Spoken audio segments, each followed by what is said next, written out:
Okay, and hello and welcome to WTPN, We the People Network. I'm here with my co-host Ed Dolezal, and our guest today is Mr. Steve Larsen. Very excited to have Steve here. Steve has a very unique life, and he trained for foreign missionary service, paying his way as an owner of a successful startup construction company. At the age of 29, after completing his degree, Steve, with his wife Laura, moved his family 200 miles into the Amazon basin. He has Wow. authored a book called Jungle in Here about their adventures.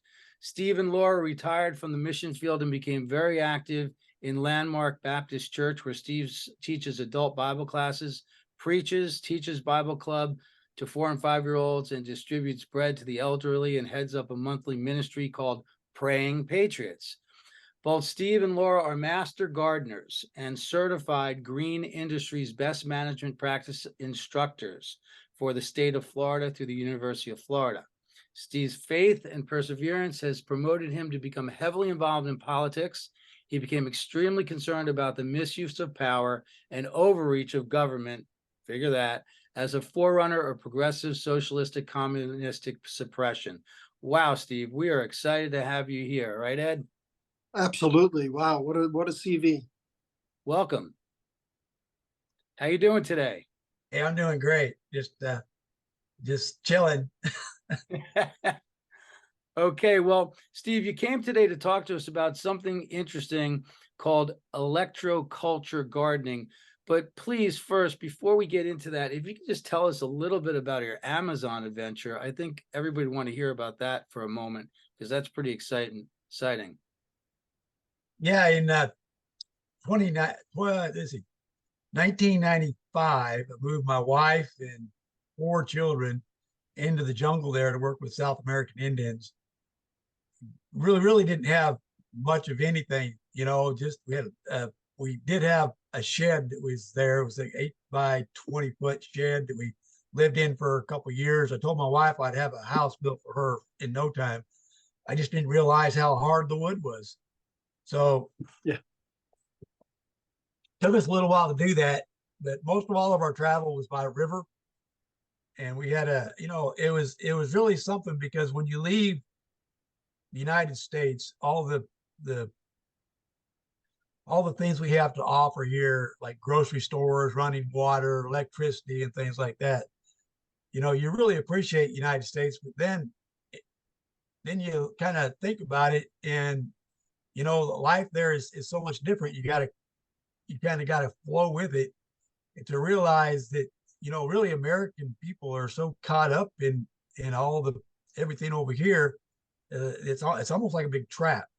And being there in the jungle, you just felt so free. Nobody, don't have to worry about traffic tickets. You don't have to worry about all the electric bills, insurance, property taxes, and income tax, and I mean, just all the different things that just strap us and strangle us over here are relieved there.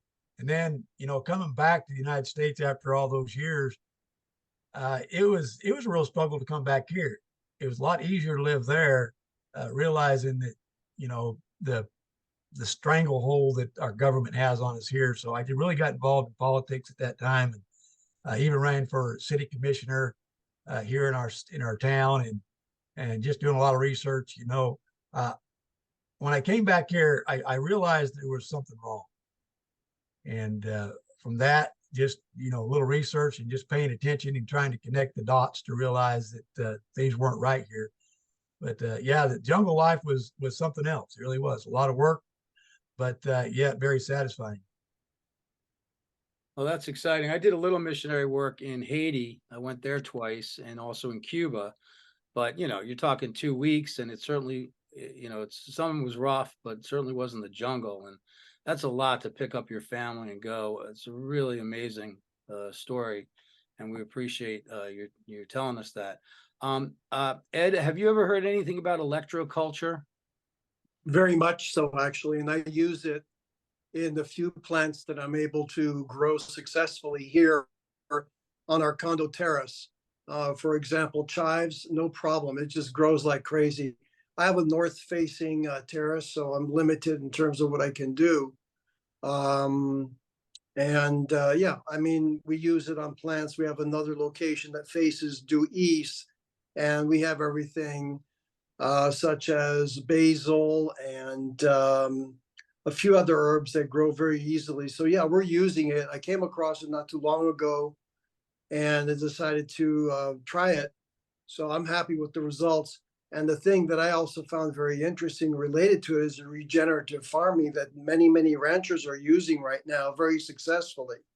So, and also because of it, they are recreating the original grass that used to be on a lot of the plains with roots that are much deeper. It holds in the topsoil, etc., which was really destroyed by industrial farming. So I'm a big fan. I'd love to see more of that going on, and I'm looking forward to our chat with Steve here today. Yep, great. I heard of it and didn't really look into it. And when Steve was talking about it the other night, I got really excited. I said, "Hey, would you please come on?" So, Steve, would you tell us, as you know, obviously as the expert, I know, nowadays if you watch, what is it, 3 videos on YouTube, you're an expert. But I know you're more than that because of your credentials, and your wife and you have been doing this for many years. Could you tell us about Tesla's electroculture, what it actually is? Yeah, before I go there, let me kind of explain why I kind of went the garden wise. In Guyana, everybody pretty much grows their own crops. They this they don't have grass. When I came back here, we waste so much water and energy on a beautiful lawn that you can't eat that stuff. Yeah, it may make your house look really nice. Your house is parked right in the middle of this big old greenery. But then becoming a master gardener, just wanting to know how to, get plants to grow and not to kill so many. And in fact, being a master gardener, all that is means you kill more plants than anybody else.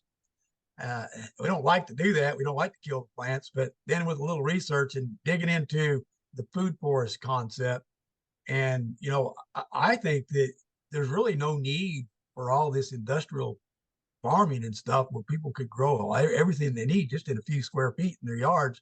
Get rid of the grass. It'll save on water and everything else. And just because of that, in the research on that, I actually have a food forest. My property is a food forest. They don't have any grass. I've got, I've got mangoes, Jamaican cherries. I've got tomatoes. I've got peach trees. I've got sapodilla. I got tomato plants growing all over the place. I got mulberries, and I've only got about a half an acre of land, but I've got all this food on this little property that I go out every day and I see something different that's popping up and blooming, and I'm ready to harvest this. In fact, I harvested mulberries all winter long. And my wife would get up early in the morning. She'd go out there and find the mulberries that dropped on the pavement there, and I'd have them in my oatmeal every morning. So then I started hearing about this electroculture. Was actually at a meeting in Tampa. There's a group of people over there that are putting common law into some homeschool private school curriculum, which hopefully in the next year or so is going to be available. And a guy sitting next to him, he said he was really into electroculture. First time I'd really heard about it. And so I start doing a little research, a little digging, and decided I was going to do an experiment with it. Got some copper wire and started making these little rods. In fact, I've got one of the rods right here. It's this is just a shish kebab stick, and you put the copper around there. You got to make sure you take it and put it counterclockwise, because that's the vortex of the northern hemisphere runs clockwise. That's why all the water in North America, when it goes down a pipe, it goes clockwise. If you go to the southern hemisphere, it runs the other direction. So you wrap the sticks the other way in the other hemisphere. And we started putting these things out, and not knowing what to expect, except for what I saw on YouTube.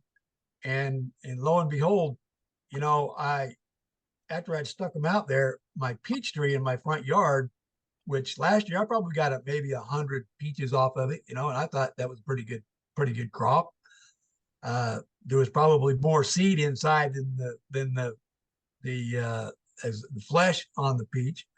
But this year, after I put those rods out there, I went out there one day, and I mean, there was so many blooms on that tree. It was just incredible. In fact, I looked to my wife, "You got to come and see all these blooms on this fruit tree out here." And it really didn't even connect to me at the point at that time until a couple of weeks ago. I started looking at all the little fruit that was growing on it, and I know I've in fact, you can see the peach tree behind me there, and it's probably got over 1,000 peaches on it, and Wow. I've already harvested several. Wow. Sir? Yeah, it So was, Steve, wow, yeah, go ahead, I'm sorry. so Steve, I also remember reading that apparently when you do put in a copper antenna, that it doesn't necessarily restrict itself to a very small surface area. It actually has a broad circumference that it also affects the nearby vegetation and other trees and plants. Have you found that Right. as well? Yeah, I actually got a Everglade tomato that's right underneath that plant, and that thing is just loaded with the little cherry tomatoes. And from what I understand, if you put a 3 to 6 foot copper rod in your yard, it'll cover about 225 square feet. Wow. And I know that Tesla, if you've read anything about Tesla, Tesla was in the process of building a antenna that he could direct energy across the ocean. And first of all, with his experiment that he was putting up, was actually funded by J.P. Morgan, was to just get the energy across the Atlantic Ocean. But then Tesla decided he was going to build it a lot bigger and be able to send the free electricity all the way, these frequencies all the way around the world. And I believe the antenna was going to go 200 feet in the ground and 400 feet in the air. And JP Morgan realized that, this free energy was not going to be very profitable to him. So he quit funding the thing. And of course, Tesla went bankrupt on the project and couldn't borrow any money from anybody to finish the project because JP Morgan pretty much had everybody under control. But yeah, these things are supposed to, go quite an area. The ones that I've got are anywhere from 12 to 18 inches. And I've got a campground that I'm building, and we've planted a bunch of stuff out there. We're still waiting for a lot of it to come up, but I've probably got about 200 rods out there, and they're pretty easy to make. Back today, I've been making them by hand, and I decided, there's an easier way to do this. So I took me a drill here, and I got a rod here, just kind of show you how fast you can build one of these things. And there you are. Wow, that's So, I great. mean, that's pretty quick. And Do from you what find, So Steve, just to make sure we make the point, on the northern hemisphere, it has to be wrapped clockwise, correct? clockwise, right? All right. That's The not other from thing- that's from the top down. Clockwise from the top down. Right. The other thing is when we're talking about Tesla, I had an understanding, and maybe you can correct me here, that really we can draw energy from any location from the ether. So when you Right. say that he was building a tower here to communicate to elsewhere, was that really necessary? Because you can build a tower in Paris and build a tower down in Leopoldville or Kinshasa or down in Durban, South Africa, and you can draw the energy right on the spot. You don't need to communicate it or transfer it to anywhere else. Is that correct or not? Yeah, you got to have a receiver, from what I understand. But what Tesla was really trying to get to the point where he could actually send electricity through the air, so somebody could capture that electricity and then put it to use. So was it, that for communication purposes, or was that just for electricity? that was for both. Tesla, Okay. Tesla claimed that he had built a direct energy weapon, Mhm. and he was trying to sell it to, I think, to Europe, and he was actually in some really, a lot of financial struggle at that period of time, and he all of his paper. I know his laboratory burnt down. The FBI came in after he died and confiscated all of his records, which is kind of, there's a lot of talk today on social media about directed energy weapons. It's probably something that Tesla had come up with. But yeah, there is electricity in the ether. It's just like if you rub a cat and you start getting sparks on the cat's back, or you live up in the northern hemisphere in the wintertime, it gets dry. If you touch somebody, you're going to shock them. So that energy, all those frequencies are in the air, and that's what these coils do. Is they basically make an antenna, and they take the frequencies, and from what I understand, it balances frequencies. There's a lot of static in our air today because we've got microwaves all over us. We got 5G, 4G, 2G, all these radio waves, signals. So there's so much static in our air that it starves the plants of the energy that it can draw out of the ether. And so what this does is it creates that balance so that the sap in the plants can actually draw in the nutrients, not only from the ground, but from the air. And yeah, it's amazing. This is a dead rose. I brought about a dozen of these rods, gave them to my daughter, and I said, here, do some experiments out in your garden. She's got a couple raised beds in the back. So she stuck one of these rods in this jar right here with this rose. Roses, it's dried up really good. Look at this. Wow, that's amazing. It hasn't got any roots on it yet. It'll probably start to develop some roots. But have you ever left a rose in a jar of water and it starts to stink and rot? Then you got to take and throw the things out. When's the last time you just accidentally left a rose in some water? It's amazing. And the things started to grow. Isn't that crazy? Amazing. Steve, how far away do you have to, like if you have a fruit tree? I know you said your rods, certain ones, the big ones go, but the 12-inch rods, how far, what's the circumference on that, the area that it covers? I'm not sure about the area that it covers, but what I would recommend, whatever plant you're trying to, to get the rod to work, is just get it as close as you can. And any benefit that other plants are going to get around it. I'm still experimenting with it. I know there's been several thousand people already. There's thousands of experiments that people have been conducting with these things.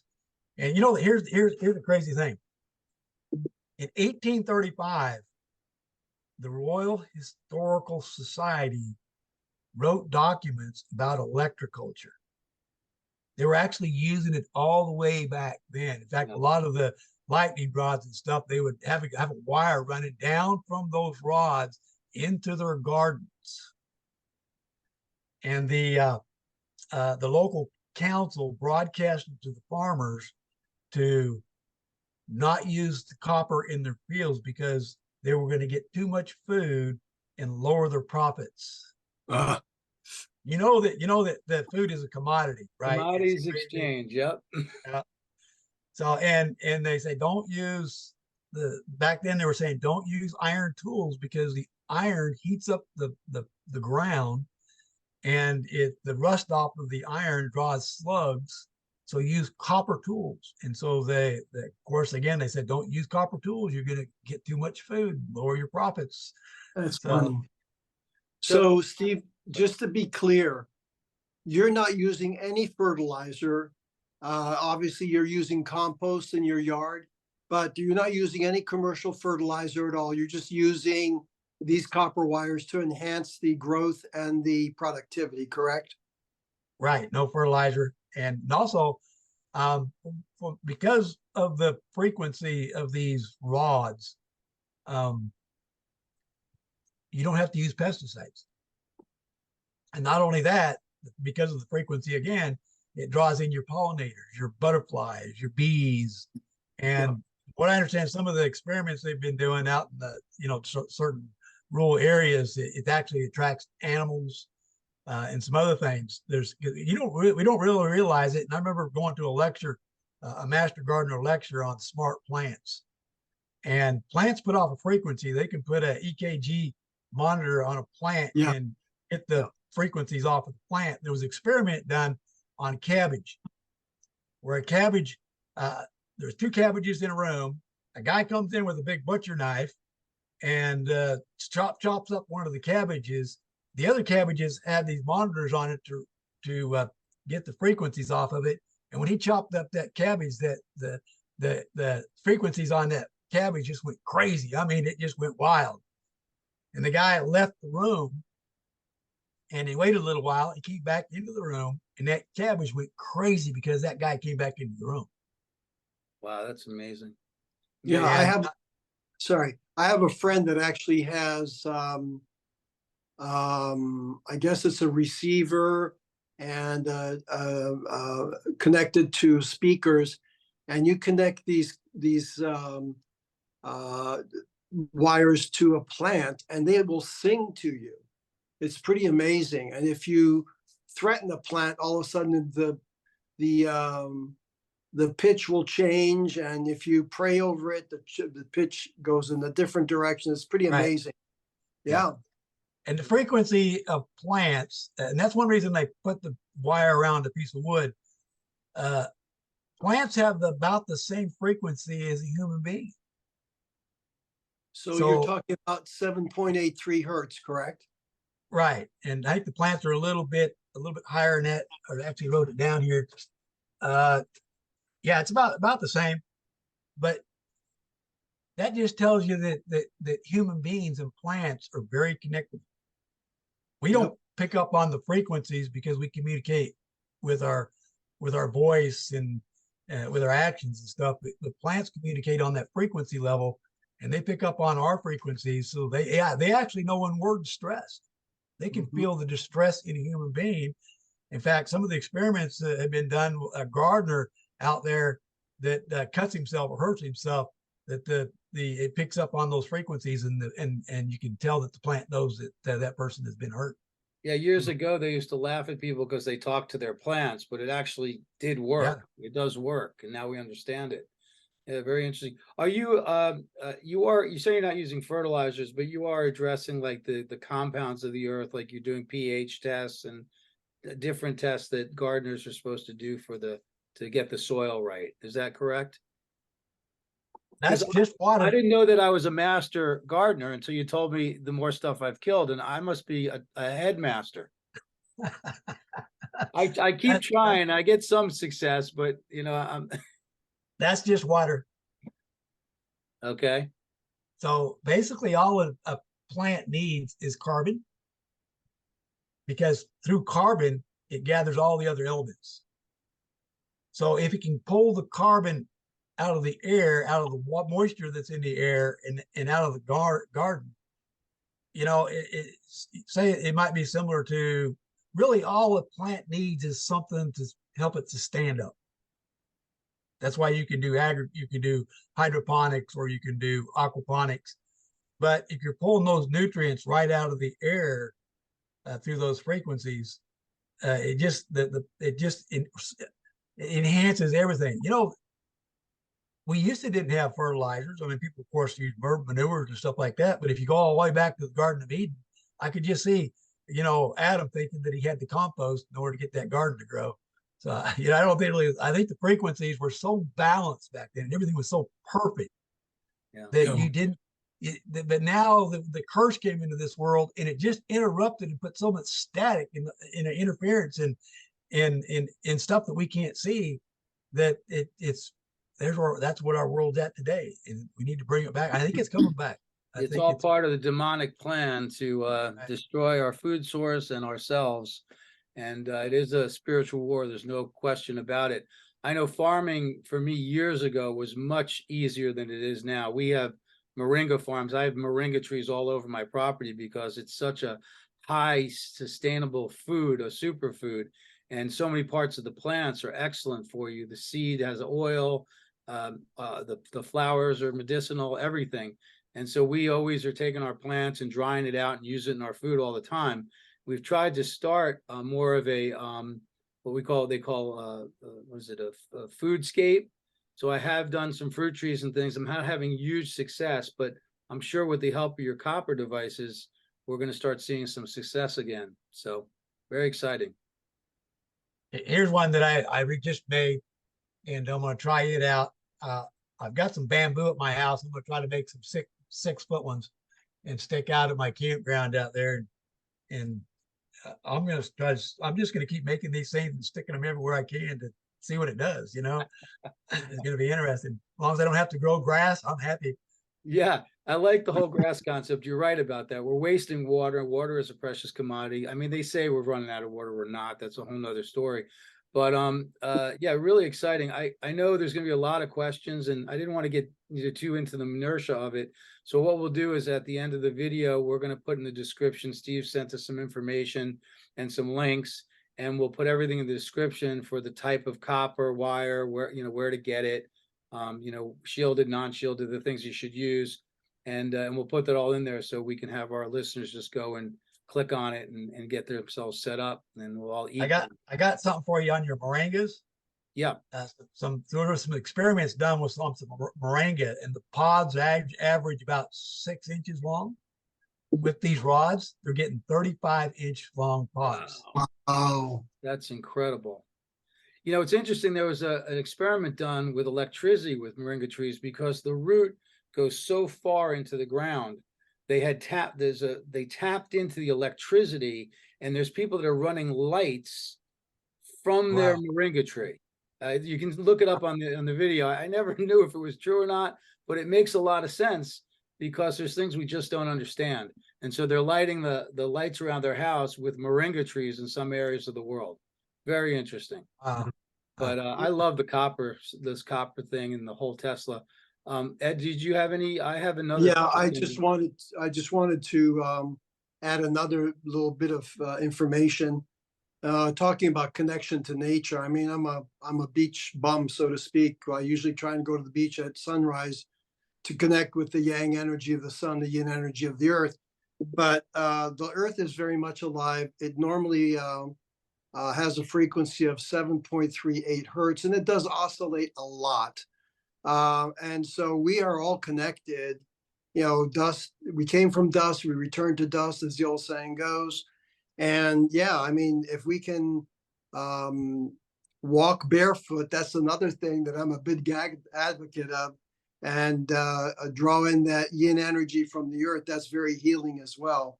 So again, Schumann, who did the analysis, said, that the earth vibrates at 7.83.